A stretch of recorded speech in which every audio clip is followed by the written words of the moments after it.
Mr. Ridgely. Mr. Madison, ladies and gentlemen, welcome to another episode of David Lee Madison's The End of the Night. We're your host, Mr. David Lee Madison. Why, thank you. And with my lovely co-host, Mr. Joe Ridgely.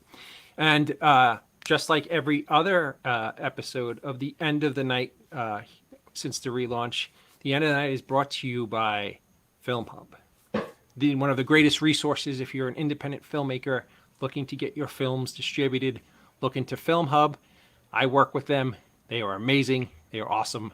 So give them a look.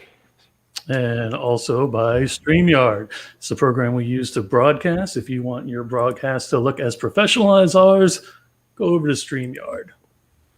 Bingo. How was your weekend so far, Mr. Ridgely? Excellent. How was yours? I went for the weekend. I went up to Saratoga, New York, which is upstate New York, which is a really beautiful town. They have the big Saratoga racetrack there and the races. It's actually a very, very wealthy town in northern New York on Friday night. And then Saturday afternoon, I spent the day cavilting on Lake George, which is... Have you ever been to Lake George, Joe? I have been to Lake George, yes. Isn't Lake George just like awesome? From what I remember, yes. I was very young. I moved from New York when I was 8. Okay. I didn't know if you went up there every summer. Oh, wow. Yes. So we had a beautiful day up here in the Northeast on Saturday. I laid on the banks of Lake George like a dead cat for like 4 hours. Got a little sunburn on my nose, but it was absolutely fantastic. We just had a wonderful time. And then we went up north to Montreal for Sunday afternoon, earlier this morning. And it was just one of those kind of days where we just goofed around. We had a great time. And now... Just go to Canada and goof around. Yeah, now we're here. Well, you know, when you live in the Northeast, it's not that difficult. And now I'm here watching I was watching the first hour of the Academy Awards. What did you think? Have you seen any of it yet, Joe? I have not. I darted from work and I got in my chair getting ready for the show. I see comments coming in. I think we should address some of them if you don't mind. Absolutely. So Joe saying he's afraid he came underdressed, as did I. So. Joe, those glasses and that hat, you are more than dressed. You look fantastic. Got Brandon saying evening, Joe and David. Hello, Mr. Brooks. And Mr. Scott Meany. Always love seeing Scott here. Scott, how are you, my friend? And Lori, I see you, Richly. Okay. Hi. It almost sounds like a threat. Like, I see. Right? I see. I don't know. There's a Jeep involved. So, evening, friends and foes. Montreal boy here. There you go. Oh, there you go. Are you an Expos fan, Ken? Or are you not a baseball fan? I have no idea. Well, I'm excited about tonight's show.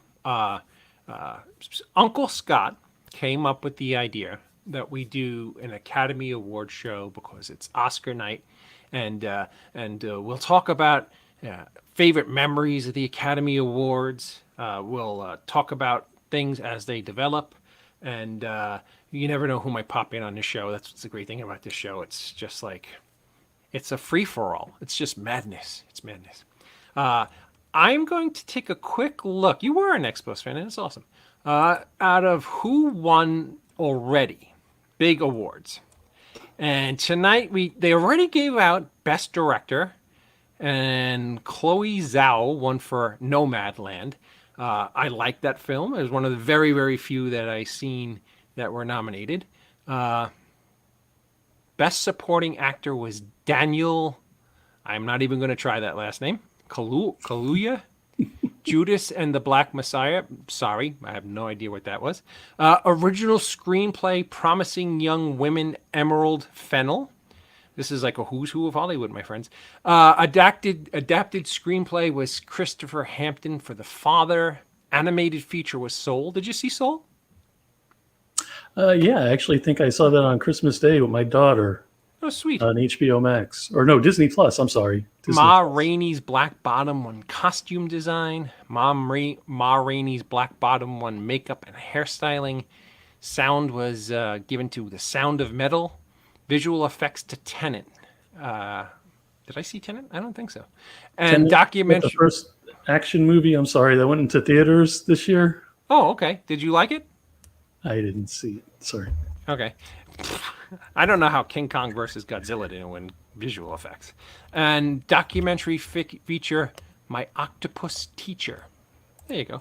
Well, wait, Godzilla vs. Kong wouldn't have been. It came out in too late in 2021, right? 2021. So I assume that's what's going to win in 2021. Watch the Octopus or My Octopus Teacher. I actually half-ass watched that when my wife had it on one night, and it seemed pretty interesting. Actually. What was that about? Don't say an octopus teacher. Pretty much, yeah. It's a guy who went in the water every day and met the same octopus, and It sounds like that movie where the chick was dating the creature from the Black Lagoon. What the hell was that movie called? oh, the one that won an Oscar, Yeah, it won an Oscar. Guillermo del Toro's movie. Yes, Enchantment Under the Sea. No, that's not it. I don't remember. Some water in it. Water. Yeah, I can't remember either. Love in the Water. See, this is how great we are at Oscar shows. Yes, yes. Shape of Water. Thank you, CJ. You rock. You rock. The Shape of Water. Actually, it was actually a good movie, all kidding aside. I found out the other day that I'm a big Michael Shannon fan, and I didn't know it because he was in was I talking about Michael Shannon being in a mob movie on this show? I don't remember. On another show. I was on another show, I think. And we were talking about Octopus Teacher's Pretty Wonderful Duck. Oh, I got to check that out. Is it anything like Octopussy with Roger Moore? No, not whatsoever. What the hell was I talking about? Oh, yeah, I was talking about Michael Shannon, that movie where he played a mafia hitman who chopped General Zod. Yes, he chopped up bodies. I think that might have been on the show. I don't know, but Iceman. Iceman. I see that guy in so many movies, and I really like him. And I probably should give him more love. Is he up for anything? Michael Shannon should win just for being Michael Shannon, is what I think. All right. The main reason that we are doing this road, by the way, I was talking to Joe and Scott earlier in the green room, The Iceman. Oh, yeah, that's the movie. That's the shit right there. You know what's funny? That movie I only found out about it like 3 years after it came out. And it doesn't seem to have the love or the following you would think a movie that good would have. If I recall, that had like an all-star cast too, didn't it? Yeah, it had Ray Liotta. I remember him. And it had Michael Shannon. Yeah, didn't it have Captain America? Oh, yeah. He's all like heavy set and bearded and creepy. And yeah, no, that was there. Yeah, Captain Chris Evans was in that. Yep. So I was talking to the guys earlier in the green room. And we were talking about upcoming shows. And I want to tell you, our next 2 guests are booked. And I'm going to tell you now because I'm really, really excited about who our next 2 guests are. Next week, we're going to have one of my favorite actresses, and she was on one of my favorite television shows ever. She was the principal on Parker Lewis Can't Lose. Her name is Melanie Chartoff. She was on Carson. She's on Saturday Night Live regular. Just an extraordinarily funny actress. She's going to be on next week. And the week after that, we're going to have none other than Night of the Comet star, Last Starfighter star, Catherine Mary Stewart, week after next. Nice. So we're having some really big shows. I also got my hands on something that I'm not going to announce right now because it's going to rock the genre, the horror genre, to its very, very core. But I've unearthed something that's going to, we're going to play on this show. And it's really an amazing piece of horror history. And I can't wait for you guys for that episode. It's really, really something special. So I'm excited. We got so many cool things going on. And tonight's show about the Oscars. Let's bring on the man, the mad genius behind the idea of tonight's show, an Oscar show. We call him on this show Uncle Scott, but I'm going to officially change his name because I'm now a really, really weirdly obsessed with this Disney show called Gravity Falls. And everybody on that show are called Grunkle. So he's now Grunkle Scott on this show. Ladies and gentlemen, Grunkle Scott Schiaffo. Grunkle? Grunkle. Uncle. What is happening? Oh my God. What's up, guys? Oh. How are you, brother? I'm doing really well, man. How are you guys doing? I am doing great. I had a wonderful, wonderful weekend. Yesterday was super fine. We were hanging out on Lake George. I kind of got some color, and I'm wearing stuff so that it doesn't hurt my sunburn because I'm old and feeble. Oh, look, it's Libby McDermott giving Scott. You know what? She gives you applause every week. She gives me the middle finger. What does that tell you? Oh, I don't believe Libby gives you the middle finger. Come on. No love from Libby McDermott. You think I don't know. What do I know? I'm getting grumpy in my old age, Grunkle Scott. Yeah, well, you're always a beacon of light to me, brother. Grunkle Scott is in the house, as Mr. Robles says. See? CJ Robles, he's the man. That guy is on it. He is very supportive. Thank you, CJ. Speaking of which, if I may interrupt real fast, Yeah. CJ, the Madisons, and Libby, thank you very much from myself and my wife and daughter for placing orders. That was really awesome of you. We greatly appreciate that. They have been packed. They have been shipped, except Libby's. Yours is being shipped out tomorrow. Sorry, just had to throw that out there. And awesome. And I can't wait to get those scents and those wax melts. And what's the name of that company? And where can people find these wonderful wax melts? That would be... Leave it to my daughter to pick out the longest name possible. And just to make me search for it because I don't have it memorized. Hearts of the Mystic Folk. It shows depth and wisdom. And people can find those on the is it the Hearts of the Mystic Folk? Hearts of the Mystic Folk Facebook page. The Hearts of the Mystic Folk Facebook page. Wow. Support, beautiful young kids who are trying to do something cool. It's what we do here. You get my first finger. I don't know what that means. What does that mean? I don't know. You get the poker, man. I get the nose pecker, I guess, apparently. Ooh. Yeah. Look at her avatar. Does that mean anything? I don't know. Yeah. Loser. Dave, you're a loser. Come on now. Well, by way of review, what I was thinking, double S, Scott Schiaffo in the house. Brandon, how you doing, man? Thank you. What I was thinking is we would just have a general discussion about Oscars past, present, and future, not necessarily focus on what's happening live tonight per se. No, But, we've all, if you're into film, you've grown up with the Oscars, that's for sure. And certainly many decades ago, it was a very different, they meant something very different. You're welcome, I already got him, I'm about to burn one. Oh, he's burning his candles already. Woo! Way to go, CJ. But, things are so different now, and especially this year.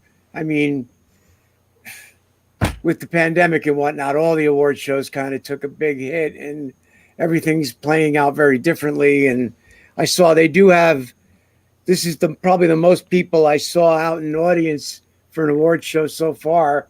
But it's such a different vibe because of the pandemic. And then, of course, films, how many people really got to see things in the theater? Not many. So it's a crazy year for everybody. But all I know is good.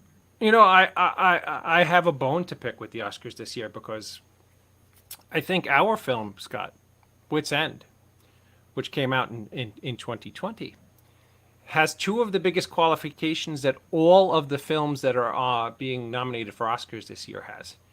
A, no one's heard of it. And B, not many people seen it. So I'm not sure why we're not up for Best Actor, Best Director, Best Sound, Best Score. Best Score. That's what I mean. We definitely are right there with those other films as far as I'm concerned. Well, we got snubbed, and sometimes it's good to be snubbed, I think. Think about all the films that we love. How many of them really are Oscar winners? I mean, comedies and horror films pretty much get sidestepped by the Academy. Usually, it's rare they celebrate a comedy or a horror film, but it's interesting to watch folks who have been in the business a long time, and you always hear, "Oh, it's just so wonderful just to be nominated." but how it could change a career. You know, it's pretty mind-boggling. You got people who have a dozen of the statues, somebody like a Tom Hanks, you know, and then you get people who, like, look at Michael Keaton. I really hoped he was going to get it for Birdman, and he didn't. But Birdman got the Oscar, I believe. But so it's a crazy thing, you know. I don't know who we need to complain to. Yes. You know what? I also see all these shows are winning like best podcast, man. Whose ass are we not kissing? I got mine for best podcast. Oh. Is that a Webby? What is that? It's fake. Oh. It's my daughter saying "world's greatest mom" to her. But I figured it was a good, you know. Sure. It was a good visual aid. You could have told me that was anything, I would have bought it.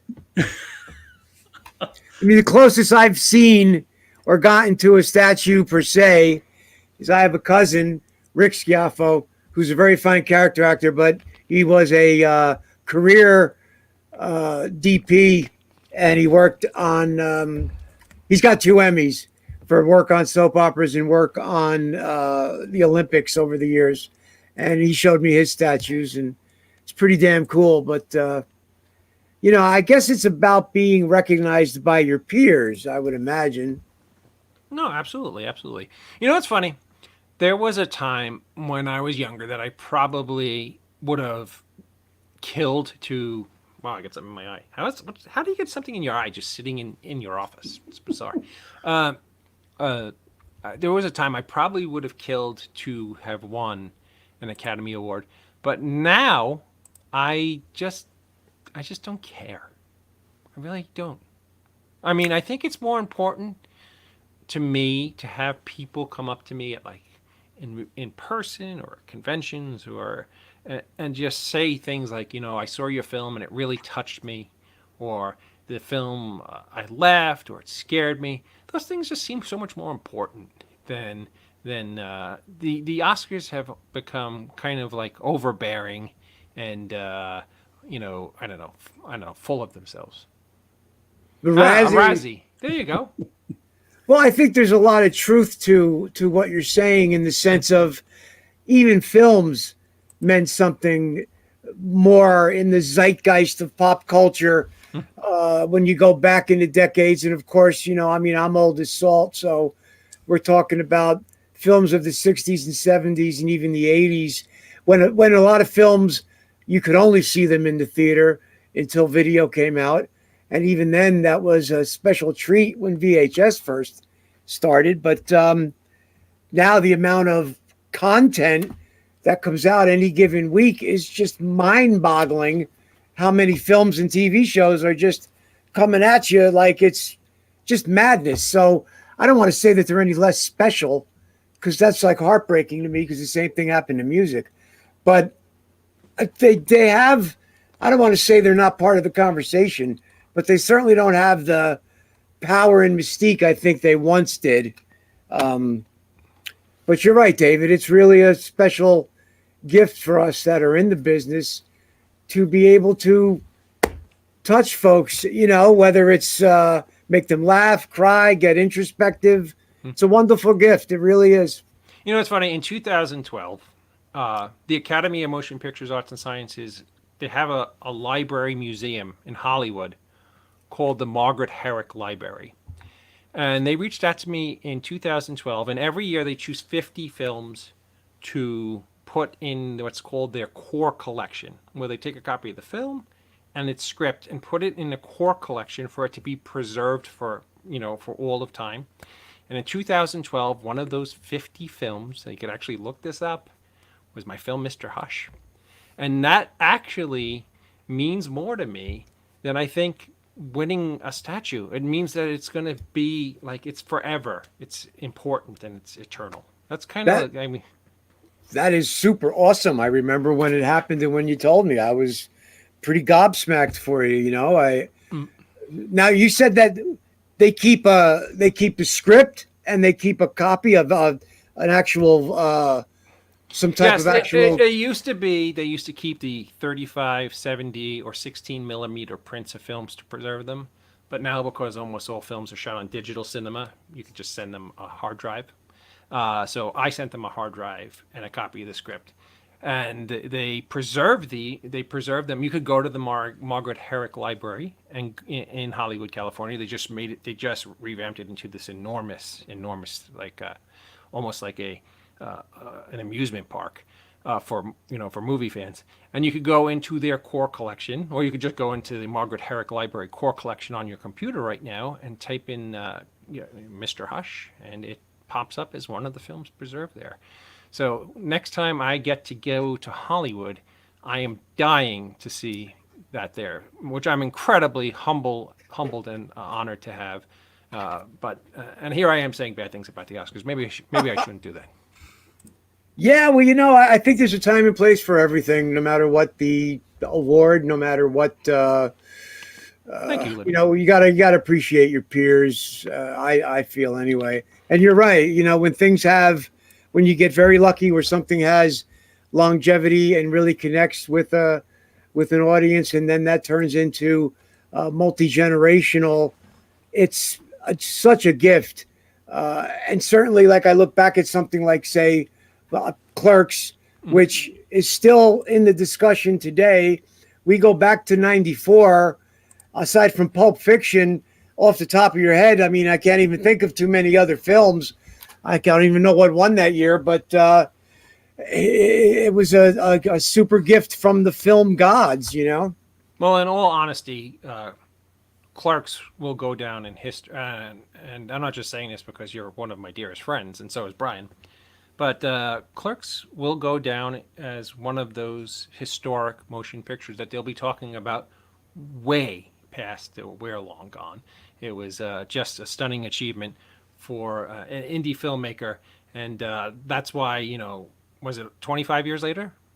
I think it's more than 25 now. Right, 94 it was theatrically released. So almost 30 years later, it's still in pop culture's lexicon and is just an amazing film. I asked some of my friends who are in the industry, who are dear friends of mine and extraordinarily talented, if they would pop on tonight and say a few words about either the current Oscars or an Oscar memory, or just to come on and shoot the breeze. Mr. Ridgely is the enormously talented movie star Katie Barberi available.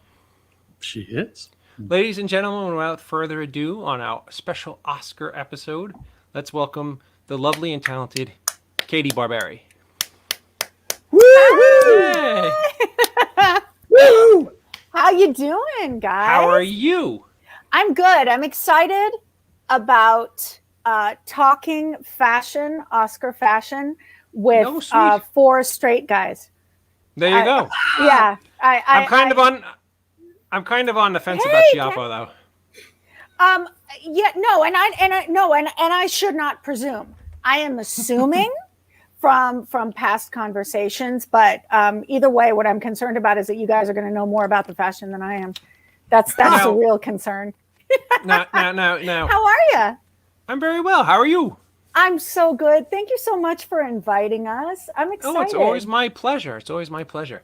Now, I'm Katie, excited. you're a straight shooter. I spent the last couple days sitting on the banks of Lake George. Have you ever been to Lake George? I have not. And when you sent us this lovely invitation, amongst the texts that went back and forth between us was that you were at Lake George, and I had what is known in Spanish as envidia de la buena, which means good envy. Oh, okay. Envy with love. You need to, at one point, get up to Lake George. It is beautiful. And now, I will, because I am literally Casper the Friendly Ghost in real life. I mean, I'm so pale that I glow like 3 Mile Island. Oh, I know where this is going. I feel it really doesn't show in here, but I burnt myself like a lobster. Oh, you wanted to tell you the truth. Yes. The truth, the whole truth, and nothing but the truth. So help me Dios. I don't see anything, dude. Are you using a blue light? Is that what you did? No, I'm just I try to use as little light as possible, because when you're a hideous mook, that's the way you look the best. Okay. Well, So innocent. Gonna talk my fashion to God. David, who usually does the show in his pajamas. Well, I mean, and here's the thing, Dave, you're wearing pants.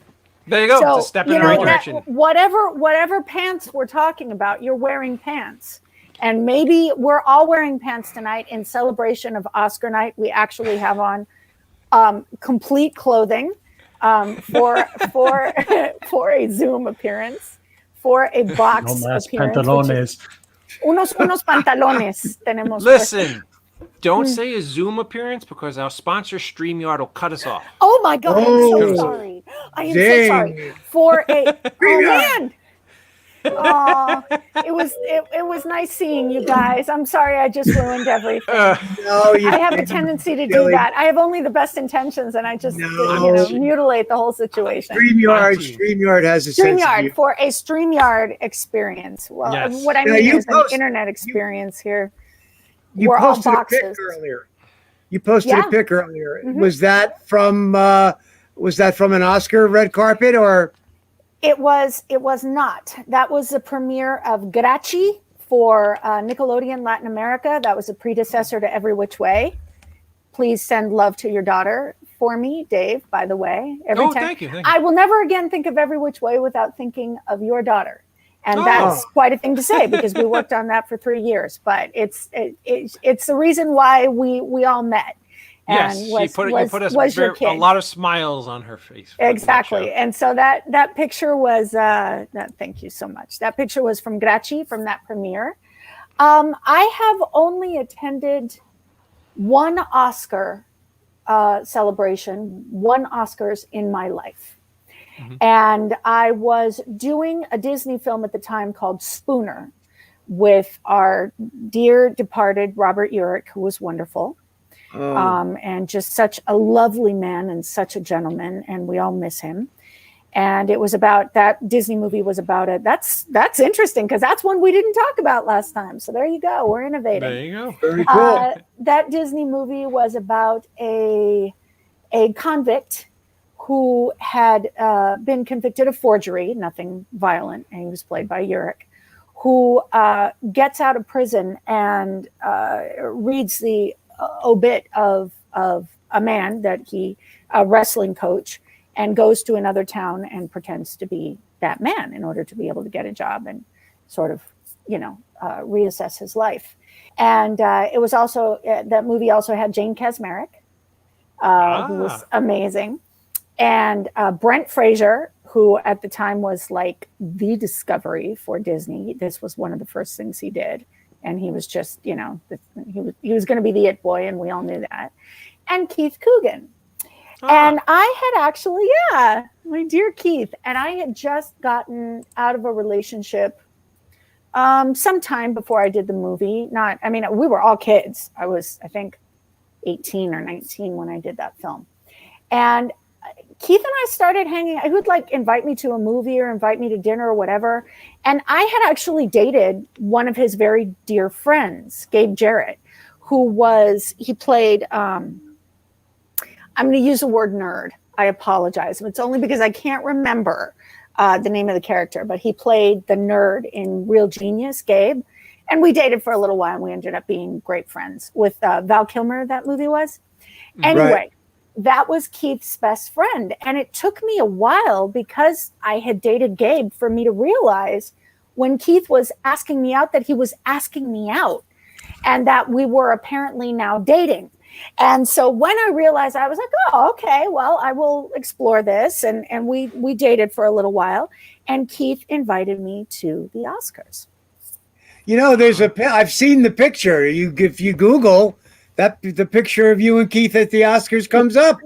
That was sweet. It's very sweet. It was very sweet. I'd like to say, have you guys ever been to the Oscars? No. Okay. I've been thrown out, but no. You've been what? Thrown out. Oh, thrown out? No, I'm kidding. No. I mean, that's an honor in and of itself. Yeah, being thrown out, it is. There are some veritable badasses that have been thrown out of the Oscars, let me tell you. No. No, they didn't let me in.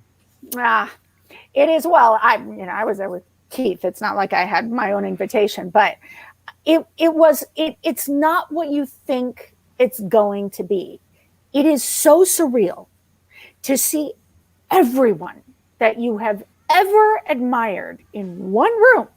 I mean, obviously admired within the industry. I'm not talking about for scientists and whatever, but I'm speaking of in the entertainment industry. Everyone in one room. That it is quite a lot to take in. So it's one of the greatest memories of my life. It was extraordinary. Sure. I mean, I have a bevy of stories about that evening.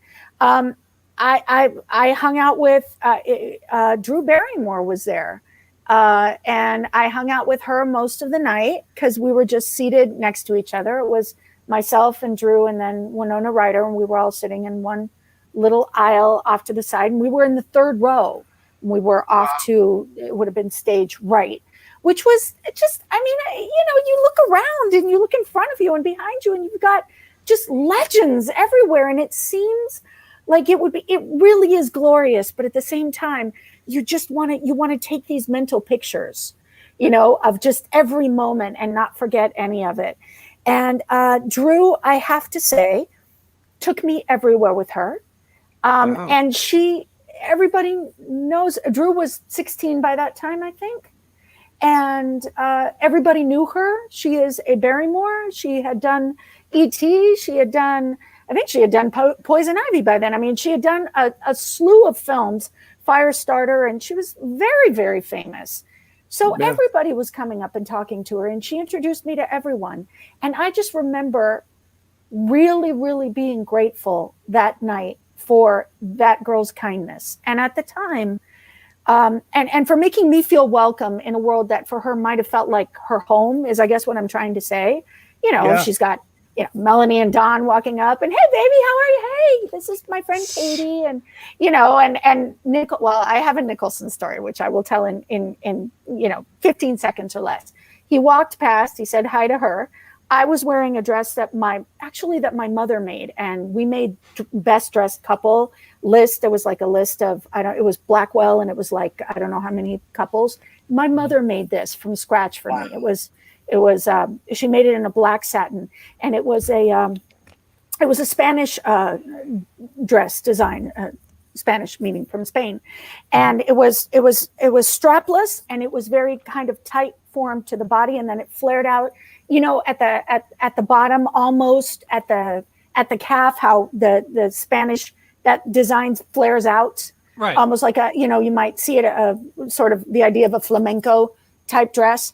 It was that, but fit for this type of event. And Mr. Nicholson walked past, and he said hi to Drew, and he took his, because of course it's shades. Jack, so he's wearing his shades. He took his shades down to about here, checked out the kid, put his shades back on, smiled, and walked away. Oh, that was one of those times where I wasn't upset about being checked out. But by and large, I do have to say that from that evening, I took Drew's kindness, because she took a kid who did not feel like she belonged.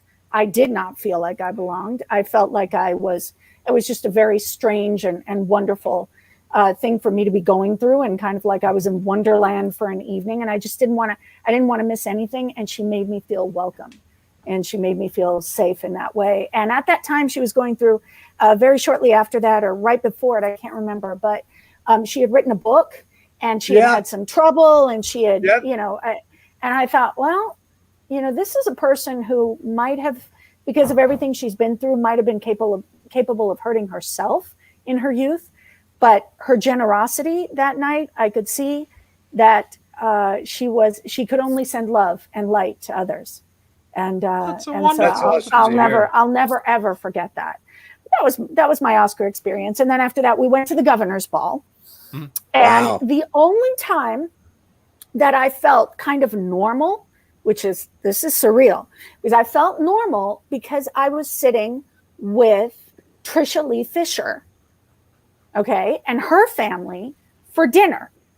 Now that's Eddie Fisher and his wife, who, oh God, Trisha's mom, I can't remember her name. She was in Grease too. And she played like the hot teacher that everybody was into. That was obviously his second or I don't know, third wife. I'm not sure, but Trisha's mom. But Trisha was a contemporary of ours, and I had auditioned with her for different things and what have you. So I just felt like I was having dinner with Trisha and her family. And I remember I got home and I said to my mom, she said, well, who did you sit at the table with? Because my mom actually saw, footage of us on the Eyewitness News, because they had cameras in there, and she saw us and she said, I saw you at a table. Who were you with? And I said, Eddie Fisher and Trisha Lee Fisher and her dad and their family. And she said, you had dinner with Eddie Fisher? And it was at that moment that I realized, right, so this is Princess Leia's dad as well, and I've had my love for that woman since I was 6 years of age. And so when I realized, I was very grateful that I didn't quite grasp that in the moment, and that I just kind of felt like I was having dinner with Trisha's dad. Ken was asking, was it Connie Stevens? Debbie Reynolds, I absolutely thought. Connie Stevens, Ken. There you go. You rocked it. Thank you. And she was lovely. They were all lovely. I really wanted to like your Drew Barrymore story. Oh, no. But I have a bone to pick with Drew Barrymore because her great-grandfather, Lionel Barrymore, was very, very mean to my friend George Bailey. And I will have none of that. Well, I got to tell you something. I mean, maybe Craig's favorite movie is, I know at Christmas time it is It's a Wonderful Life. And I saw your podcast, Dave, with this lovely young lady, and she does I think it's a horror podcast. Oh, right. Horror genre. Mm-hmm. Yeah, and you were talking about how It's a Wonderful Life is one of your favorite films. It is my favorite film. Yep. Yeah, it's quite profound, isn't it? Yeah. Yeah, he was kind of mean to. He was very, very, very grumpy at the very least. Yeah, up by me, up in the Finger Lakes, the town that Frank Capra wrote, "It's a Wonderful Life." Mm-hmm. He was traveling, and they have everything there. It looks just like Bedford Falls, and they have the bridge where he wrote that story because he actually talked somebody down off a bridge in this small town in the Finger Lakes region of New York. Wow. And that's what inspired him to do I know that. Craig's already listening to this, and he's got to be tripping. So I mean, that was fantastic. A really, really cool. Well, you bring up Craig. Mm-hmm. Now, is he right next to you, or is he on another feed? Craig is on his own feed, sir. Oh, sweet. Without further ado, ladies and gentlemen, a fine actor and Katie's better half, Mr. Craig Hurley. If he's not. No. We discussed this. This is in my contract. When Craig comes on, he puts a hat on. Oh, okay. Oh, okay.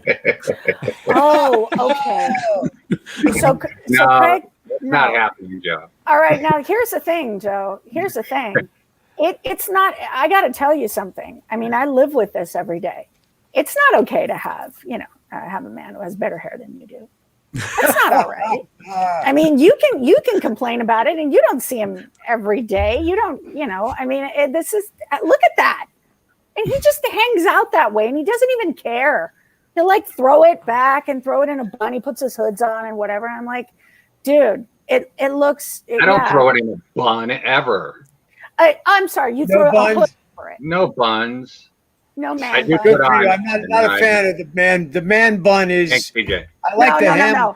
No, I'm sorry, I misspoke. He puts a hood over it. Is what I meant to say. I don't know why I thought it. I'm the one that spends Hey, Joe, I a didn't lot of get my to time in a bun, and it's sexy. I'm I sorry. didn't get to say goodbye to you last time. I'm sorry. I wanted to say bye. He didn't get to say goodbye to you. The last show. Joe just kind of comes and goes. He's kind of like the Easter Bunny. I see. Yeah, he's kind of Joe's kind of like a friendly ghost. We can or a genie. There you go. Exactly. There you See, go. there he goes. And when we least expect it, and we most need him, he'll be back. He'll come back. So, Yeah. Craig, I saw that you were playing drums on your social media. I didn't know you were a Yeah, drummer. that was awesome. Yeah. Thanks. I like I said last time, I just got this kit. I don't even have cymbals. Look, I've got bare stands. I've got that hanging over there for the ride and that for the crash, and I don't have cymbals. That's how new this thing is. So I have to tell you guys something. For me, they're the two sexiest images in a man is one, a man holding a baby. I guess I'm a victim of that poster, the 80s poster. Remember, we all saw that poster, the guy's torso, and he was holding the baby. Anyway, and the other image is a man playing the drums. I find that to be very sexy. It's probably that kind of tribal thing. Well, I've been with Craig for nearly 10 years, and I just started observing him playing the drums only just. And I'd like to tell you guys, I know you. We've already talked about it. Everybody in this. It's you're all straight, but just to let anybody, it's sexy. It's very, very sexy. Craig's there like, yes. Look at his smile. Oh gosh. Oh, he's turning red. Nice. You just can't see it. You know, I had a picture of me holding my daughter, but because she's only 8 ounces at the time and she looks like a Barbie doll, it didn't win the women over, sadly enough. Well, it That's a did, really but in a sweet different way, because No. you're a hero, man. No, Look at what you did, and look at the results. Look at those Yes. extraordinary results. No, actually, tomorrow's a big day. Tomorrow, hey, what's up, AJ? Hey, Al. Tomorrow, AJ, sorry. tomorrow is the what's? Damn it! Now I gotta. Oh yeah, you Yeah, gotta buy that's right. drums. Hey, Yes, man, you do, I gotta tell you. And you have to learn how to play them. That's key to. Well, yeah, it isn't You have just to the learn how to play buying. them. It isn't just the buying, but Yeah, it is you very can't just sit effective there. with the I mean, lady. you actually have to have some, syncopation. You got to know something. I would recommend. We'll get there. get there. Yeah, I would recommend buy a kit, and I would go I went on Facebook Marketplace, and it was cheap as hell. So just go on Facebook Marketplace, pick up a kit that's local to you. Find one that actually says, "Hey, I'm your kit." It doesn't matter what model or make it is, because they're all going to make noise. So, because I got trash can lids for hi-hats. I mean, it all makes Oh, that's noise. what I've been hearing. Yes. I'm kidding. And it depends on you. It depends on the player. You've got to be able to get some finesse going, and it's a real good way. If you get a real messed up set, you get a nice used set, or kit, then it's a good way to actually learn. And I would pick up something like AC/DC's Back in Black. It is the basics in rock and roll. So if you're for guitar, for singing, for drums, it's the basics in rock and roll. Do you concur, Scott? Learn to play I would every agree. single song. He would You agree. agree? I would agree. Yeah, that's certainly a powerful rock album. Yeah. I would go with Jacob's Ladder by Huey Lewis and the News, with Bill Gibson playing the drums. See, I love me some Huey Okay. Lewis. I love me some. I don't know if I know. You know what? He him, might be Dave. stopping on the show any moment, and you just put Nice. your foot. He might be. Oh, come on! He might be. Oh, come on! That's what Well, you never mess know with with this me. show. Craig He knows. might be. Craig knows. Hey, Dave. Yeah. He's Hey, not in the Joe. green room yet. Huey just left. Oh! Oh, Why? He left the building. He left the virtual building. The eagle has left the building. Why do you leave? man. Why do you leave? Well, as long as he watches us. Yeah.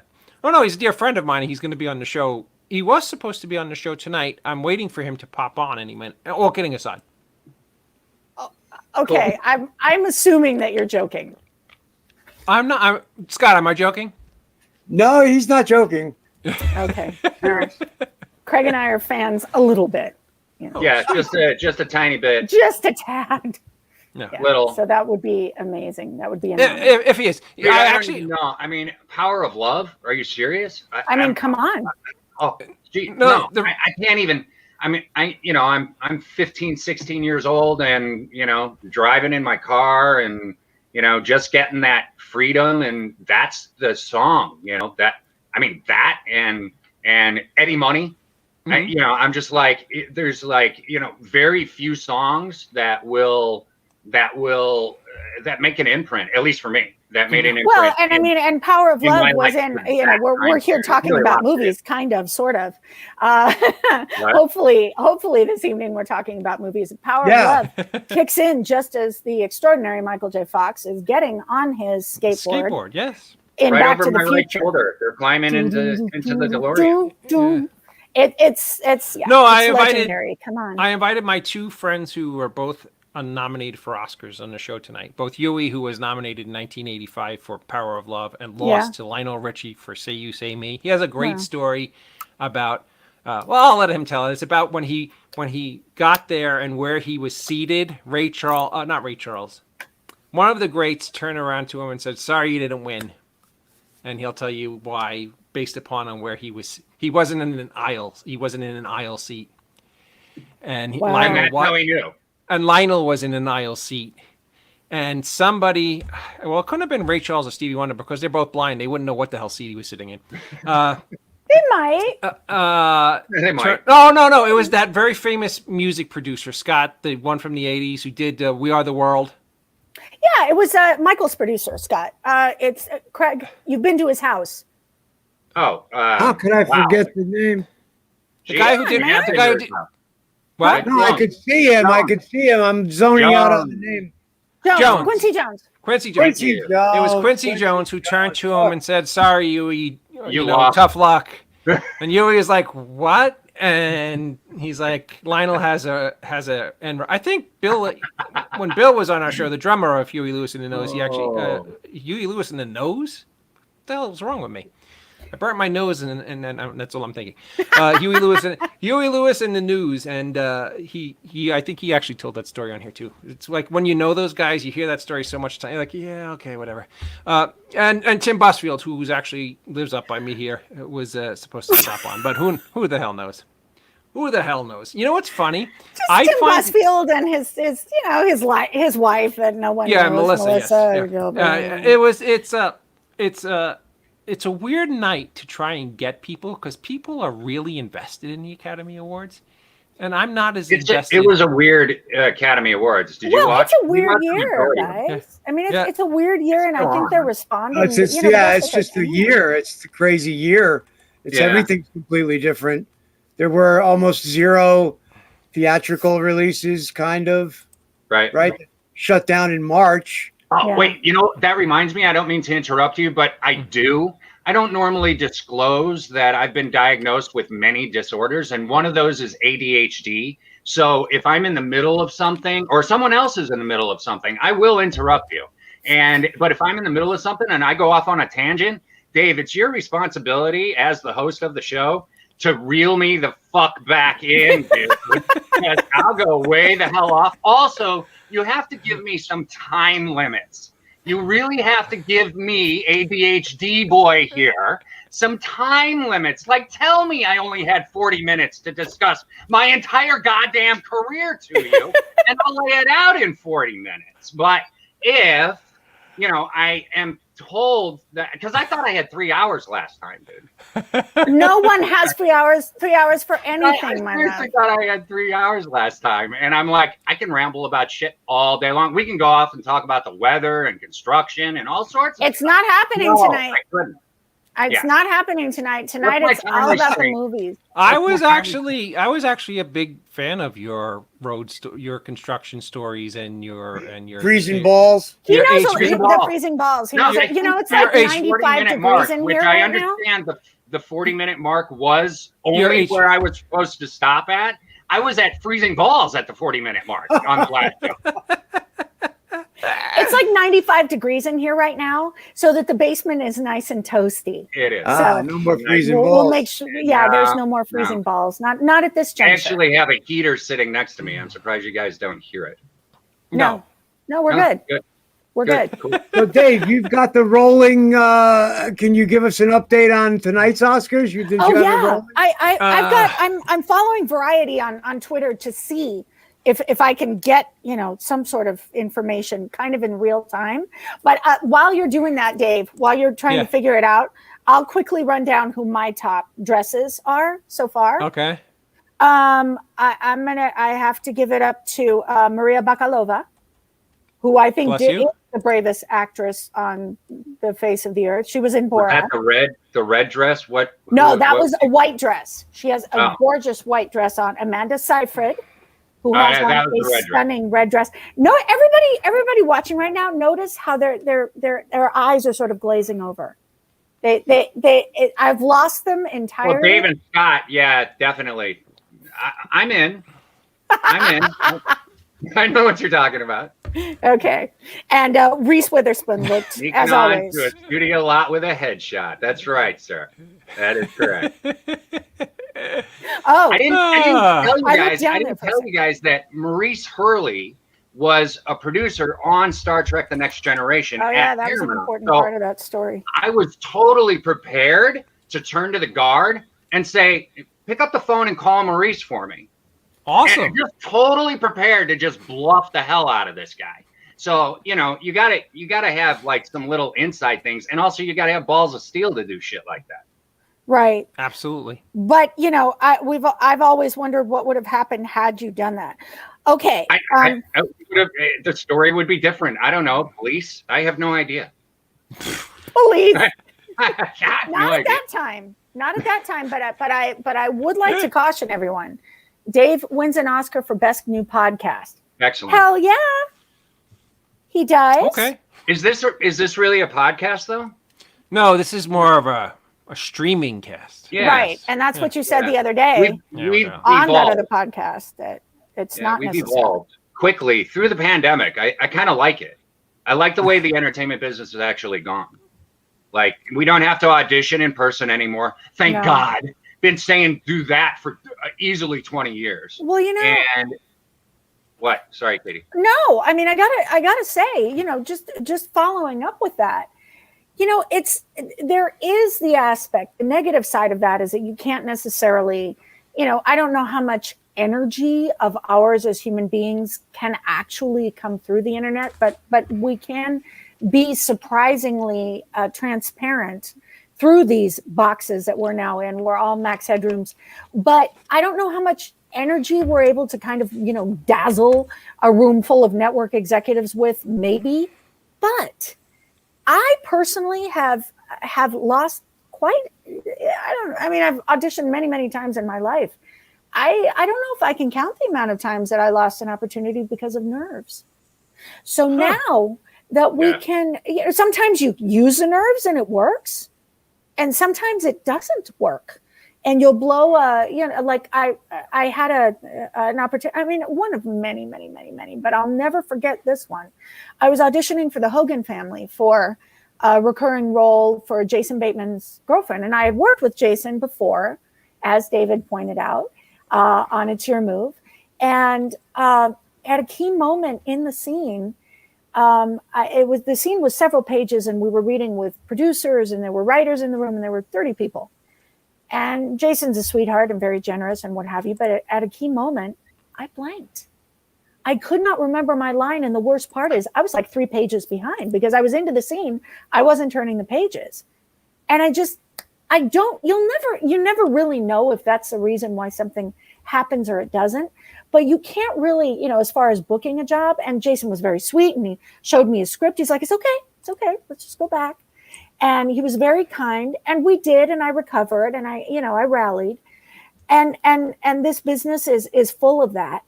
But you can't guarantee that you're going to be cast in something. The majority of the time you're not. But what you do want to do is walk out of that room feeling like you did what you wanted to do. And now, because these auditions are all being done on film, well, number one, the nerves are gone because the person that's filming you is on your side, right? They're a part of your team. Craig's my director, and he's my lighting man, and he's my producer, it's completely different. Once you're on the set and acting and the audition acting, they're two completely different. It's two completely different types of to acting. begin with. It's two totally different things that are happening. Because absolutely, when you're on the set, you're it. There's no trying to compete for anything, and no, you're it, and you're it a part of a for creative reason. process. and you become part of the creative process instead of an outsider to it, which is where you began in an audition process. In the audition process. Yeah. Well, Morgan Sweet. Freeman famously said, the hard part about being an actor is not being on the set, it's getting the job. Once you're on the set and you know what you're doing and you love what you're doing, you're a part of a creative process and it's a completely different experience. But the audition process has completely changed. No, we're not in the room anymore to experience kind of that person-to-person vibe, but only our best work is going out now as actors. And I think, that is a time we put out the that best has take come. that we have, so we don't That's have great. to worry about bad takes being filmed, because Are you there's a whole saying bunch of those of mine out there. Are you saying to prepare for the audition, not just the role? Yeah, prepare for the audition. Oh, absolutely. You want to go with audition tips? Let's see. Should I give a whole bunch of them? Memorize everything. Do not, if it's commercials, it's a little tough to memorize. Normally they have I actually haven't done any internet commercial auditions, and neither of you really. Not commercial. Voiceover, but not. Yeah, commercial. voiceover, it's right there. You read that shit. Right. But yeah, I would say memorize everything and start your character development. Really start getting into what the role might become for you. My dear friend Last Jason week, Presson, Serena Vincent brought out a really good point, though. Eventually, they want to see chemistry between you and another actor, and there's no way of getting around the in-person thing.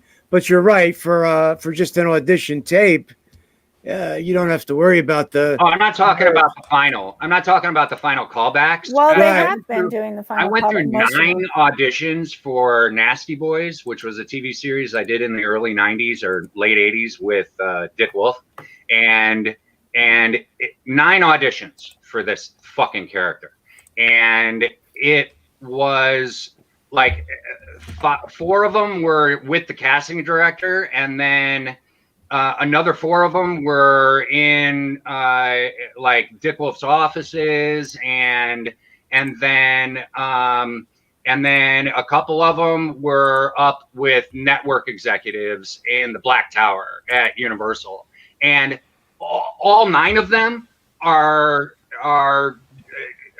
just as hard as each one is individually hard to do. You got to be concentrating on specific things while you're doing it. Each one has its own level of stress. Yeah, by and the its time own you challenges. get to, from just learning the pages and auditioning in front of the casting director to her bringing you in, and then saying, I need you to meet Dick. And I need you to meet, all of the other Palmer, and I need you to meet all of the other producers that are involved. And seeing if you have the chemistry with the actors. And then they start putting you together with different people, and you start seeing those people at the same auditions. And then you get to network, where there's 40 suits, 40 different people in a room. I walked in and I was like, holy shit, that was my response at my network audition. There were so many. That's what got him the job. Yeah, well, kind of. But we had a lot of chemistry. We had a lot of chemistry by the end of it. And the 4 guys all had chemistry by the end of the audition process. I've never asked you this. Was it the 4 guys that ended up on the show? Those were the 4 they put you with? The 3 they put you with? Yeah, at the very last, So they already knew. 2 or 3, they were down to 8 guys, and they were switching us all up and trying to figure out how the groups really worked, because they had already hired James Pax, the Asian actor from China. That dude was an A-list actor at the time. He did Big Trouble in Little China. He was doing a lot of A-list Chinese productions, but he's an expert at martial arts. That dude's a badass. I learned so much martial arts from this guy. He taught me all sorts of shit, and he owns his own dojo in China and completely quit doing any movies he doesn't care. He's so loaded from the dojo, but Yeah. What tangent did I just go off No. on? I was going to say, tell him about when you were at the opening of Universal Studios and Michael J. Fox walked up to you. Well, no, it's kind of racist though, because I had made fun. Yeah, it's absolutely racist. Well, it is now. It's At the okay. time, it wasn't. Don't get yourself in especially trouble. with all the Asian hate going on. Oh boy, I yeah. made fun of James Pax in a scene in the pilot, and James is the Asian guy, and I said the line was, you said I hope there's enough whoop instead of I hope there's enough rope. I was totally making fun of his dialect and the way he speaks, and which was totally freaking racist of me and my character. And but it was the 80s. Everybody, we have to. Well, the it was 80s, it doesn't matter. time. I was still being a racist fuck. So wow, it was really funny. And he at that moment, he James and the character both hit me. So he would just immediately reached out and was like, "Plah!" and it just hit me in the face. And I'm like, okay, yeah, I deserve that. But so when I was at the opening of Universal Studios Florida, Michael J. Fox walked up to me at one of the get-togethers. They had me there as a celebrity guest, and we were also trying to get Nasty Boys picked up again because it wasn't getting picked up at that point, and we were trying to like really get everybody into it. And Michael walked up to me and he goes, "You're Craig Hurley, right?" And I looked at him. I'm like, "Yeah. How the fuck does Michael J. Fox know who the fuck I am?" And he was like, "No, I know exactly who you are. I was up in Monterey filming Doc Hollywood, and they had no satellite reception and no cable TV for him, and they were in the middle of freaking nowhere, and they had nothing for him to watch. And NBC had sent him a bunch of pilots for him to watch, and Nasty Boys was one of the pilots. So throughout the entire weekend or the entire week, we were there for like 4 or 5 days. Every single time that I would see Michael, he would walk up to me and say lines from Nasty Boys. And one of them was, "I hope there's enough whelp." And he would just, oh, dude, really, really funny guy and really cool guy. All right, just to show you. I was totally blown away that he knew who I was. Just to show you guys that I have a new skill. I'm going to call this the fugitive moment of the show, and I'm going to try to get us back on the right tracks. Well, we're talking about movies. I can do that. Yeah, no, we will. Let's get back to the Oscar night because I think something is this the best picture right now? Right now, no. I think are you guys watching? Be. What were you going to say? Yeah, Joe? it's best picture. Well, I was going to bring up pictures that were brought up before. We all need like guys with babies. Look at that. Yes, and guys with buns. Oh, you look like a samurai there. I like it. Yeah, you won't see that happen with me. Sorry, man. Yeah, no, I didn't mean. This is how It's not rumors get happening. started. I don't know why I Scott, said the word bun. When I meant The story behind that was my daughter did it. It was her ROTC bun maker, and she had to practice. So Very nice. Scott, Like devils. I knew that you prepared some really cool Oscar stories in regards to, I think, Vulgar and Good Will Hunting. What do you got for us? Well, where are we at time-wise? Oh, we're fine. We're blown right by 11 o'clock. Yep.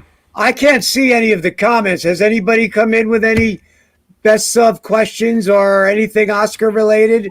They were just talking about the memorial, not really Oscar related. Oh, they did a memoriam I already. think best picture is memoriam. happening. By right the now. way, Jeff Conaway, in case the Academy is fucking interested, is Oh, still my- fucking dead. He Craig. fucking died a little while ago. Craig. Like, I don't know, 10 years maybe? You guys Craig might has a wanna problem think with the something. How fact that about they did Corey Haim? not mention. How about Corey Jeff. Haim? They didn't mention Corey Haim either. They did not. What the fuck? And they do decide who they're going Yeah, to really. mention. Jeff Conaway and Corey Haim both. Both Wow. involved in what? Billions of dollars worth of production? It's not as though we don't know who they are because they were not in the in memoriam. We do, and we miss them very We much. do, Two and yeah. extraordinarily talented. Ah, Oh, That's what I that was wanted an to know. important moment. David you guys Niven. are- That was one of the greatest moments of Oscars ever. The streaking moment when David Niven was at he actually had a great line. Does anybody remember what he said after something about the guy's shortcomings? I recall. Yes. Yes. Yeah, it was. He said, I don't recall exactly what it was, but it was something about his shortcoming. It was. Oh, no, Went Nomadland. to Nomadland. All right. A movie I did not see. I haven't seen it yet. Did you guys see One Night in Miami? No. I have not yet seen that. No. Oh, dude, you have to. We can I highly saw- recommend that. Yeah, it's really good. I saw Nomadland, but Yeah, it I was, saw You Nomadland. did? Well, Yeah. And it was it was very sad. I thought. I mean, really well done, very touching, very very sad. But I think it had a good message, nice message overall at the end. A lot of like what you end the shows with. Your quote You're from never alone as long as you have friends. You're Well, you're yes. no, it's what is it? Your no man is no man is no man a is a failure failure who has friends. who has friends. Yeah. I got there. Butchered I that Frank Capra Butchered. line. I only butcher it about let me see. This is like our 70th episode, so I've only butchered it about 70 times. We can highly recommend One Night in Miami. That is a fantastic film. Yeah, it's really good. I could highly recommend One Night in Bangkok. It's a great 80s song. It is. It is. I could highly recommend One Night at McCool's. The Matt Dillon movie. Oh, That's I a didn't real know movie. about it. Very funny. Very funny. Check it out. If you okay. that's late 80s, early 90s. So, dude, Liv I know you. Tyler, Really? John Goodman. I'm surprised I haven't seen that. I remember Yeah, the it's name. Craig has seen One Night pretty in much McCool's. everything, and yeah, I've never even heard of it. yeah, it's a good one. Very funny. It's like a dark comedy. Cool. I'll look Cool. for it. All right. So All right, we Oscar really trivia. one, right? Oscar trivia. Yes. Oscar trivia. What film? I think there was 3 films that had the most nominations with 11. Godfather's got to be one of them. Titanic. Titanic is one of them. Ding ding ding ding ding ding. The other 2 are hard. I'm not. Godfather's I'm not. not one of them. No. I'm not going to use my 11 smartphone. nominations? Yes. Well, didn't Birdland get like an obscene amount of nominations? Well, these 3 are the only 3 that got 11, which is the most. Gone with the Wind. Ben-Hur Okay. Wow. and Lord of the Rings. Lord of the Rings. got I Now never that would've surprises that. me. My Life Story. I have no. Your Life Story got 11 nominations. Oh, Ken knew it Ben-Hur. was Ben-Hur. Ben-Hur. Nice. I refuse to look at myself. Well, I got one of them.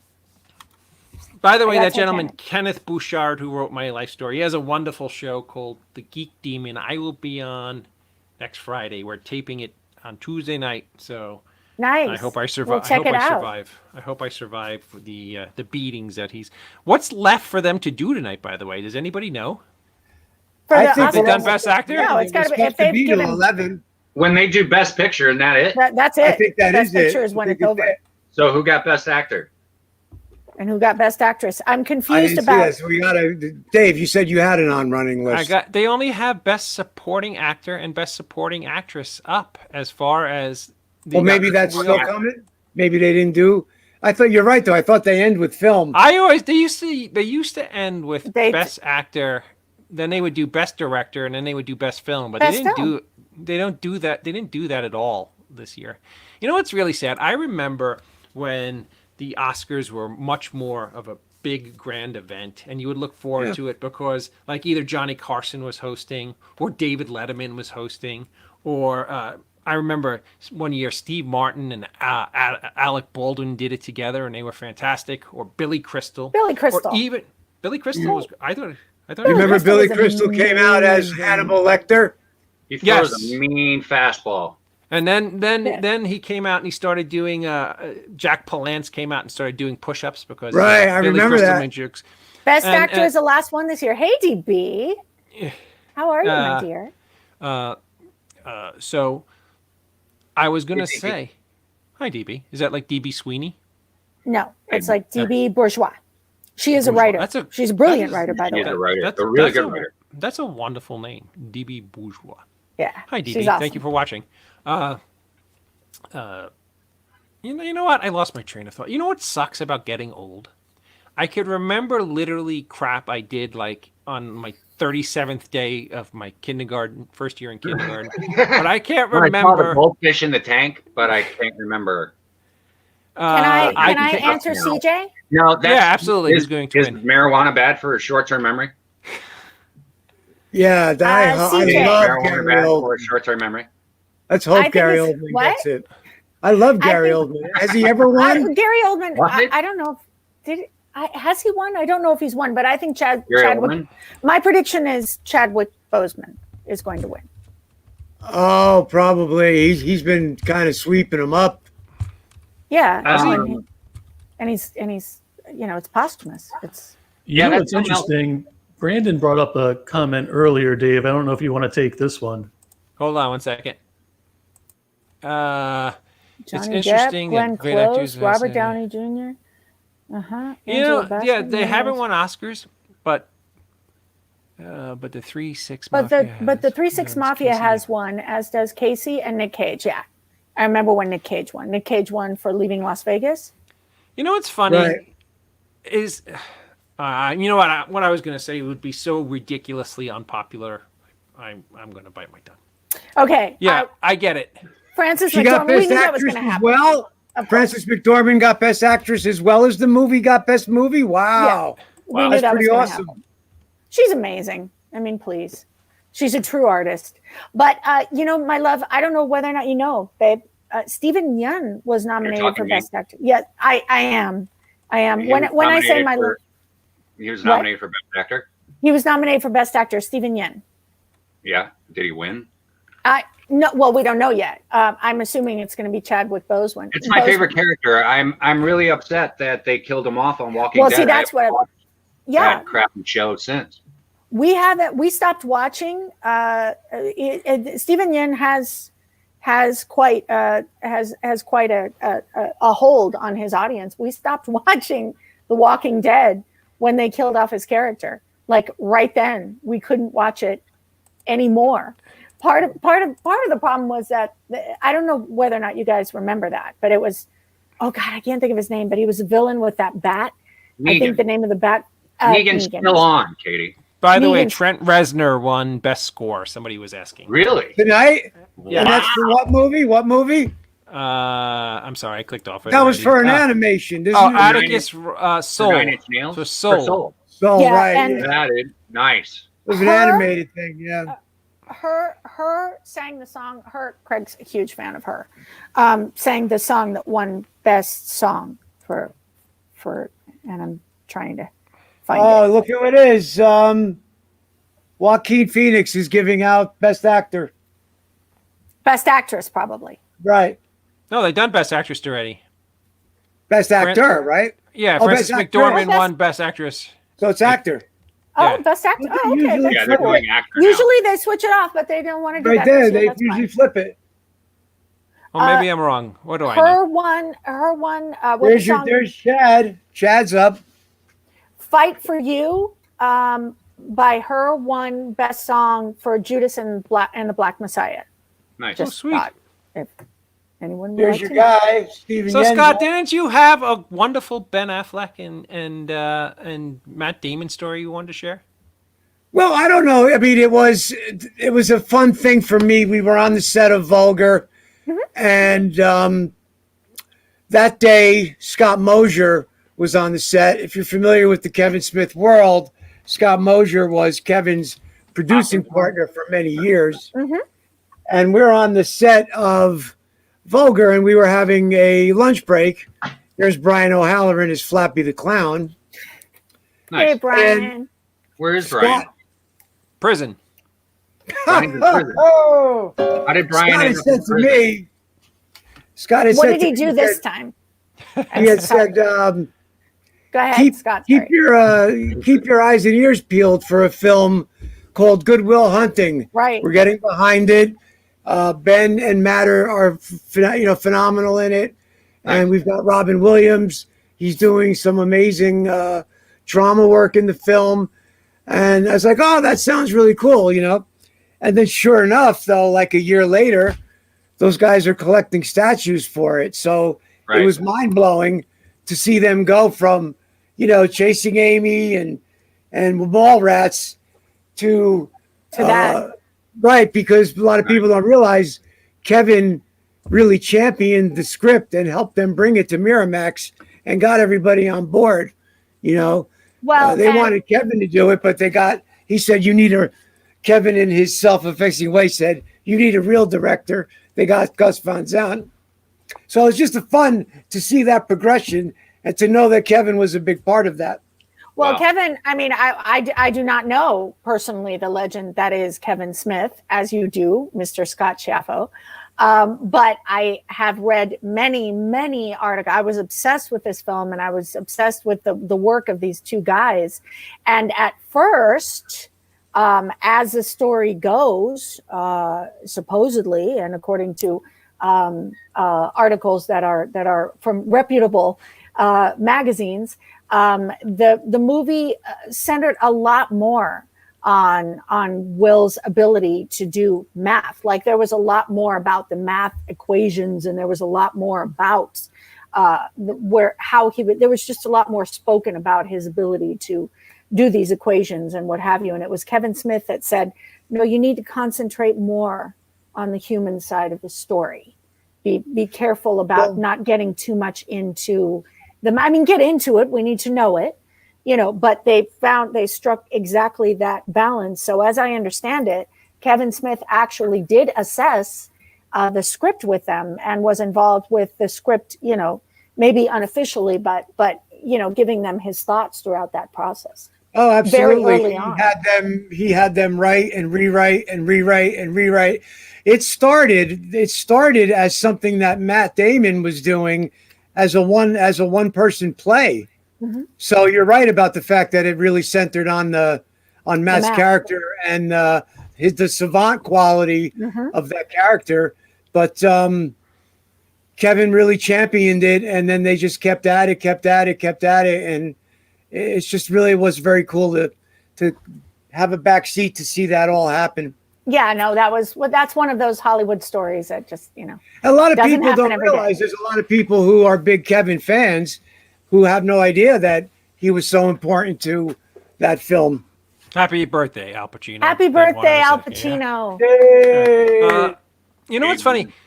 Those two Robin Williams films that I think I owe a great debt of gratitude to are Good Will Hunting, of course, and Dead Poets Society. Dead Poets Society, because my daughter seeked both of those films out when she was really young. And I think that's what made her attracted to academia. She also loved a Kevin Kline film called The Emperor's Club. Did any of you guys seen that movie? No. I've heard of it. I haven't seen it. I always wondered how that film, which I consider a modern masterpiece, how that film didn't even get recognized by the Academy. It wasn't even nominated. Craig, have you heard of The Emperor's? No. The Emperor. It's about Kevin Kline. I'm sorry. I'm ADHD boy here. I'm wandering off into Robin Williams' world. I'm still mad at him. I'm just mad at him. I'm mad at him for you know, I get it that the people that commit suicide usually think that they're better off dead.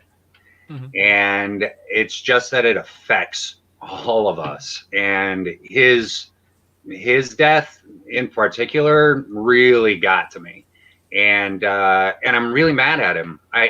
They misdiagnosed him, first of all, so he was right on the cusp of actually getting a true diagnosis, and I just, man, we could have used his words over the past 4 years. We could have used all of that, and I just, you know, no matter, even if he's, you know, going off and, you know, losing control of what he's saying, I don't care. I still want to hear what he's saying. We all do miss him very, very much. Yeah, we just miss him a lot. And it was Matt and Ben's script that won him his first Academy Award, Robin Williams, and maybe only Academy Award. I don't know. And you didn't get one too, Len? Playing something serious as opposed to comedy, which what he was pretty much come up as a comedian. Right. but Libby he was McDermott's- really a gifted actor. He Yeah.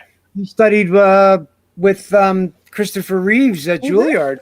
You know what was very strange about Robin Williams? He was a brilliant actor. And no, he's not frozen Nice.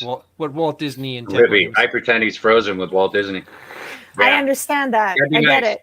That'd be nice. I get it. He was a brilliant actor, but I found that when you looked at his body of work as a whole, it was very uneven. Well, this was part of the problem. I mean, I think that, he at the time that we lost him, he had just done that series. He had just made the move to television, I think, without being completely convinced that that's what he wanted to do. Are you going to blame Sarah Michelle Gellar? No, I'm not Okay. blaming Sarah Michelle Gellar, and neither are you. No, I mean, he was brilliant, but I wasn't a big fan of series is Moscow on the Hudson and the World It was- According to Garp. Yeah. I remember- You didn't like Garp? No, Yeah. not really. I liked Garp. And I liked it. I wasn't really a big fan of Mork and Mindy, to be honest with you. Oh. But I thought, I mean, I'll be all right. Joe. I'll be fine. I thought, What craziness is he talking? Well, that's I right. thought- On here? This was a Which was- moment you needed to step back in, Joe. I believe it or Not not, a fan of Mork and Mindy. I think some of his best work was when he played Popeye, actually. Oh, that's a that great was- movie. Okay, now I'm was his first completely movie. 100% going to agree with you on that. I don't understand why people don't love Popeye the way that they should. Popeye was actually brilliant. Yes, it was a great movie, and it was a Yeah, great that performance. film really gets pummeled, like It pummeled. really got pummeled. And he used to make fun of it himself. I still remember the Right. line on Mork and Mindy where he was once Mirth was born, who was played by Jonathan Winters. Yeah. And he said, we're going to watch Popeye, and the audience, started cheering. And he said, yes, Yeah. and if you play it backwards, it has an ending. I still remember that line from Mork Yeah. and Mindy back in the day. Robert Altman in his canon of films, it's the one that gets the most. It's the most maligned. I think a lot of it had to do with the studio and the way it was promoted. Robert And- Altman? Yeah, Robert Altman. If you see, there's a really great documentary on Robert Altman. That film really is like the most maligned of his. Like it Popeye. just brought him the most bad will, so to speak, which is sad. But It was brilliant. yeah, It was By brilliant. the way- It was brilliant. And that baby who played Sweet Pea was adorable. And I still to this day sing I Am What I Am. Michael Knorr writes Scott for Best Supporting Actor in Wits End. I couldn't agree with you more, Scott. I haven't That's seen very Wits End nice. yet. Where can I see Wits End? I actually like you too much, so don't bother. No. It's on every I think street. that's a compliment, babe. It's on I'm hoping. every. It was definitely. I mean, no. I am very proud of that movie. I'm just teasing. It's on every streaming Tubi, Okay. We'll find it. Amazon, Amazon. Hulu, Vudu, Plex. yes, Plex, yeah, all streaming places. Okay, now I've got all of the songs from Popeye in my head. He's large, good looking, Mm. and he's mine. Who Wow. played Bluto? Who played Bluto? I don't think it was I anybody don't remember famous. who played Bluto, but I Shelley don't Duvall remember either. played Olive Olive Oil. Oil, and she was Right. one of the most Right. underrated performances in the history of film. She was Now, amazing. are the Oscars over? Because I think somebody. I would Yeah, the imagine news they is on. are. Hopkins. I think Hopkins won Best Actor Hopkins Yeah. won. Wow. That's awesome. for The Father. Hello. Now, I he mean, must Hopkins have a- is Hopkins, you know. He must have a number Movie I of them, didn't though, see. right? He must What? have a few of them now, right? I have Yeah, no he's idea. got a mantle full of them. I don't Yeah. even know, but You know what's true? I don't think that's true because I'm pretty sure the person who won the most Oscars only has Tom 4. Hanks. Catherine Tom Hanks. Hepburn. who? Catherine Hepburn. Oh, Catherine Hepburn. I thought you were going to say Meryl Streep, maybe. But I'm Catherine pretty Hepburn. sure. I think Catherine Hepburn holds the record for the. I have no idea, but I'm I pretty think sure. Tom Hanks has at least 3 or 4, right? Philadelphia, He Garth, might have 3. 3. Yeah, I have one. It was like for a couple of years, it was him every year. He got a little wacky. You know, it's kind of funny. I went over the list of the films that were nominated this year, And as somebody who tries to be a student of films and absolutely loves the whole process, I just didn't know any of them. I don't know what that means. You know, was it because of a COVID year? Yes. This particular year. Yeah, this You know, year a has lot of people have been talking really about that. weird. Mm-hmm. I didn't get to talk about this last time that I was on, only because I didn't know how much time I had, and you know, you guys kind of, you know, cut me short. But even though we went, you know, from now on, Craig, I'm going to call you Dead Horse. What do you have to say, Dead Horse? We're already a half hour over now. I got to hit the head. I definitely got to bail for a few minutes. So, ladies and gentlemen, this is when no, I'm kidding. I really do. I got to hit the head. I'll be back. Well, okay. I thought he was going to say. I thought he said hit the hay. I'm like, no, the he's head. going to go take a nap. No, now. He's getting old. You have to pity. Right, I understand. Yeah. Okay, Craig, what story were you going to tell, and does it have to do with the entertainment industry? It does. Because if it doesn't have to do with, if it has to do with concrete, I'm going to have to stop you right now. No, it's about Cherry, this film that I did. Yes, you did do a film called Cherry with Tom Holland, directed by the Russo brothers. I mean, Kenneth, thank you very much. When you say Tom Holland, you mean the legend who directed Fright Night and Child's Play, right? No, I mean Spider-Man. Yeah. Okay. The movie's called Cherry, and I played his cellmate, and it's based on a true story, and you can watch it on or stream Apple it on TV. Apple TV. Oh, but yeah, it was weird because it came out in February, and we're mid-pandemic, and people aren't going to the theater, so it was only out in the theaters for like 2 weeks. And then it was released on Apple TV, and it's just really strange because of the timing and the way the year has been. Mm-hmm. Tom Holland was supposed to be nominated for Best Actor for that, and because of his performance in it, he gives an amazing performance. Well, when Craig was shooting, they were already talking Oscar buzz. When they were shooting, they were talking Oscar buzz, and then we got hit with the pandemic. Yeah, it was a matter of timing. It's like as it is. A lot of these films that, you know, that seem like they might be in line for this are out of a, you know, as it is in a normal year. There are films that don't make it into the Oscar year the way that they should. And there's a whole slew of politics behind that. You know, yeah, and that was produced and directed by Anthony and Joe Russo. Mm. And if those guys don't have the power to get their movie, their independent film, into the lineup for the Oscars, who the hell does? I mean, these guys. But like we were saying, it's a weird year. It's been a weird year, and so many movies we didn't see. Yeah. I was wondering if this year, because of the way the climate was, if they changed the criteria for how a movie became eligible. They should have. Meaning? Okay. Well, in the past, you had to be in X amount of theaters and specific theaters. Oh yeah, for you to be eligible. I mean, where are we even going with that? Yeah, like what theaters? So I mean, I think the politics of the Oscars is what bothers me the most. I have, they also exactly, Kenneth. You're right. I think the politics of the Oscars is what bothers me the most, is because I'm really naive when it comes to pretty much everything that I love, and I love filmmaking, and I think that films should be celebrated more as individual pieces of art and what people perceive them to be, and when you have an event that judges art, at least make it a level playing field for all artists. And the politics and the money and everything behind films and everything behind the Oscars just doesn't allow that to happen, if you want to be honest. Right. Yeah, no, and in and of itself, you know, beyond the politics, just for the layman, just for the person that's just watching. I mean, it kind of doesn't make sense. The actress that won Best Supporting Actress this year, lovely Asian actress, which is I don't know her name if someone wants to pull it up, but she's a Korean actress, and she's been in this business for 60 years.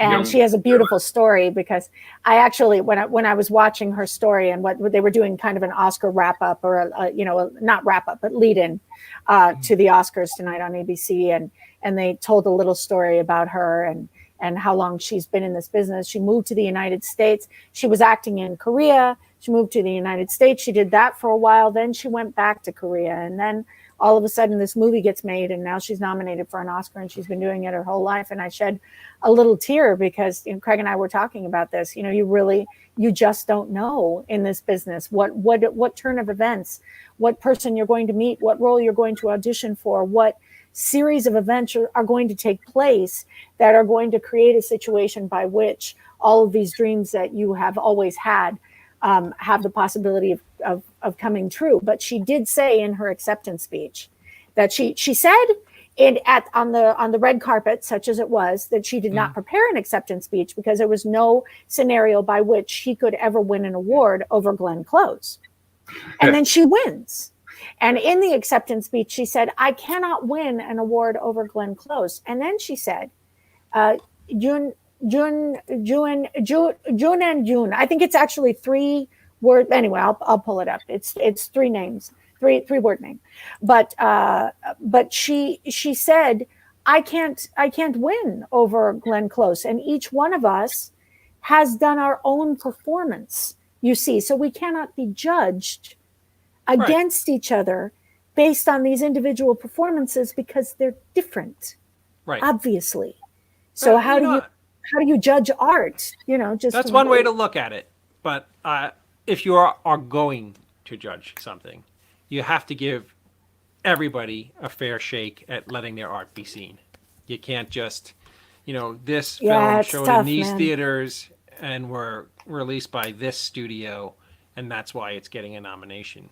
And when I'm sure there is a small independent film out there that was made in 2020, that was released in 2020, that was maybe better or just as cinematic as Nomadland. It just didn't get the love that it deserved. But that's neither here nor there. Yoon Ya Young, and just clarifying her name, Yoon Ya Young. It seems like that's the pronunciation. I hope that's right. But yeah, you are correct. You are correct. And yet it's getting a little more, it's just really slow going to get, films that are made in different ways, maybe not studio films, maybe independent films, maybe what have you, getting them more attention. Then also there's a voting process, and there's certain members that get to vote on certain films. So it's not like all the films are ever included that came out. It's a select amount that are on the ballots. And I'm not sure about an Academy Award, and I don't even know if they do the Emmys this way, but I was almost nominated for an Emmy for Hunter, and Stephen Cannell told me that it was because of number of people in the production company that he has, that they were short like 2 people. He needed like 101 or 102 people to vote for me, and they were short 2 votes because of the number of people he actually has. So they couldn't even submit me, is what I think happened there. So I mean, when you're dealing with politics like that, it's like how are people, how is people's work, how is it being judged fairly? That's really true. Well, one thing that's for sure is there's certainly a lot more award shows, a lot more opportunities. I mean, you got People's Choice, you've got what's the foreign press one? Golden Globes. Golden Globes. I mean, there's a lot. I mean, the Indie Spirit Awards. The SAG Awards. I know a number of people that. I mean, if you really, the indies have their own awards. So there are factions, but. And on that note, I actually have a 7:30 a.m. cardiologist appointment. Wow. Yeah. Are they going to look to find? Are they going to finally figure out if you have a heart or not? They're going to check my hardware. I have hardware. I have onboard hardware. So I do need to be rocking. Well, What's that beeping, Scott? That's my device. That's good luck I have an tomorrow, ICD. Mr. I have an Schiaffo. ICD. But I do have everything's to going to be wrap up. great, Scott. And we. Oh yeah, well, I mean, I'm expecting a really good result, but I just can't do early mornings are terrible for me as it is.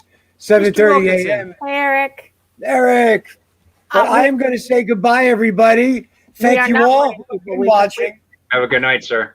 Be well. Have a good night. Good night, Scott. And just so everybody knows, I was referring to a conversation probably in one of the very first episodes that we had of The End of the Night when, was it David that you and Scott were in the car and something was beeping? Or was Oh, it was me, Brian, and Scott, and we no, actually, I think it was just Brian and Scott on that one. I don't remember being in the car for that one. But the story goes that Brian and Scott were going up, I think, to a show in Canada, and there was an annoying beeping in the car, and Brian told Scott, to turn his phone off or whatever, and they turned everything off in the car, and the beeping still continued. Wow. And it ultimately turned out to be Scott's pacemaker alarm going off in his body. Nice. So, yeah, that was that story. Oh my God. Wow. Robo Scott, as Libby would tell. But Robo Scott. Robo Well, Scott. his appointment is going to be fine tomorrow, and we it's send funny. him love and light. Tomorrow, this poor bastard has to get up at 6 in the morning because tomorrow my daughter is resuming going into in-person school. Wow. So she's getting to get a couple months of her senior year in, which is kind of awesome for her. But Is it a horrible question for me to ask? And why? Because she has to go back to school. Why do you have to get up? because I take her. Is that a horrible thing to ask? Did you take her? Yeah, because I take her. Take her? Okay. Yeah. Cool. Yep. She doesn't have a driver's license yet that Shouldn't have to get up. that allows her to drive alone yet. Okay. She still has to take the road test. She's got a permit. Yes. So You know, when I- chauffeur dad. When I filmed the Garbage Pail Kids movie, I just had a permit, and I lied to the producers, and I said that I could drive, and then I crashed the car into the wall in the middle of the scene. It's my story, And you're sticking to it. and I'm sticking to it. No, that's exactly what happened. I don't have to say. There's witnesses. Oh, and it was the producer's son's car. Nice. Awesome. That was the best part. Yeah, I told them I could drive. I don't know why I thought that I needed to be concerned with whether or not, they weren't going to hire me or I was going to get fired or whatever if I couldn't drive. I was 15, so it made sense that I couldn't drive. Well, thank you so much, sir. Thank you, Kenneth. And so yeah, if I ever come on, Kenneth, and do your show, I will talk more at length about the crash. The crash heard round the studio. It was horrible. and the stuntman took me out to work with the car, and I thought I knew what I was doing, but it was it was a stick shift, which everybody's like, so it was a stick shift. I got confused. I was nervous. I was focused on the work and the pedals. It's just confused me, and I just rammed the car with Mackenzie Aston right next to me. Right Blame it on the wall. bossa nova. Yeah, or the stick shift, or whatever So- I needed to. I'll start with you, the lovely and talented Miss Barberi. Is there anything that where our fans can find you online or follow you, or any upcoming projects? There are verified accounts, and I am happy to impart that information. On Instagram, I am at The Real Katie Barberi. On Twitter, I am at Katie Barberi, and there is a Facebook fan page called Katie Barberi. I think it's actrice. So that's where you can find me, and I do try to post daily. I love that communication that we now have. And I also know later this year that both of you guys are going to start making some major convention appearances. So I'm excited about that. Mr. Hurley, is there something that you... I'm very excited. Is there any sites or upcoming info or anything that you want to share with our audience? I don't know. No, not really. I can do a social media. Yeah, let Katie do my social media. I'm better at it. on Sorry, Joe. You didn't have to go to me. Like saying on IG, no. he's at Craig But- Hurley. Totally blowing the improv. Like, no. But you're so Okay. pretty. Craig Hurley can currently be seen. He is pretty, isn't he? He's got better hair than all of us. It's not fair. Dude, Craig that's Hurley coming can from the currently be hottest seen. woman walking. What? Come on. That's Aww. coming from the hottest woman walking. Okay, I'm Right. doing your social media. Craig Hurley can currently be seen. Why are in you the turning film- red? Stop it. Craig Hurley can currently be seen in the film Cherry, which can be seen on Apple TV. His Twitter account is at ScrappyCoProd, and his Instagram account is at Craig Hurley. The Sweet. end. And great Facebook, movie. the same thing. Great Oh, movie Facebook executive. is just Craig. Great Huh? movie executive Eric Wilkinson wrote, "Oh my God, I just remembered Katie was in Ferris Bueller." Look at I that. was in the weirdest story ever. The reason why I was there, but yeah. Eric, next time you make a motion picture, you gotta cast Katie and Craig in your movie because these two are awesome. All right, We'd Thank love you, to do it, Eric. thank you so much for Thank you, David. joining. Thank you so much for joining me tonight, guys. The show was fun. It was crazy, like always. And we actually did something entertaining on Oscar night, something that ABC clearly couldn't handle. Oh, I didn't want to say it.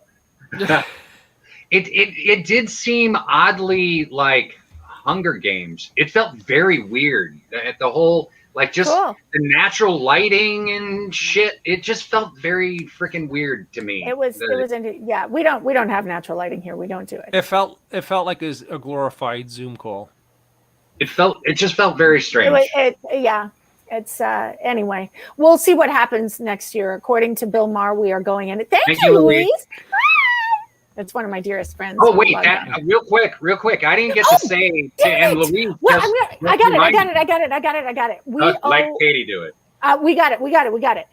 Daylight sucks. First of all, David, Yes. our sales for the comic books have augmented, and that is And that's your thanks to you. kindness. That is thanks to you and your love that you gave to that project. Thank you so much. Yeah, you It's- can get you have- issue. Sorry, Katie. You can get you issue one on Google Play. on Google Play, and people are buying it, and it's Yeah. breathing new life into it. So Louise Frazee is one of my dearest friends, and her daughter Jackie Frazee is signed with us. We have a licensing agreement with her.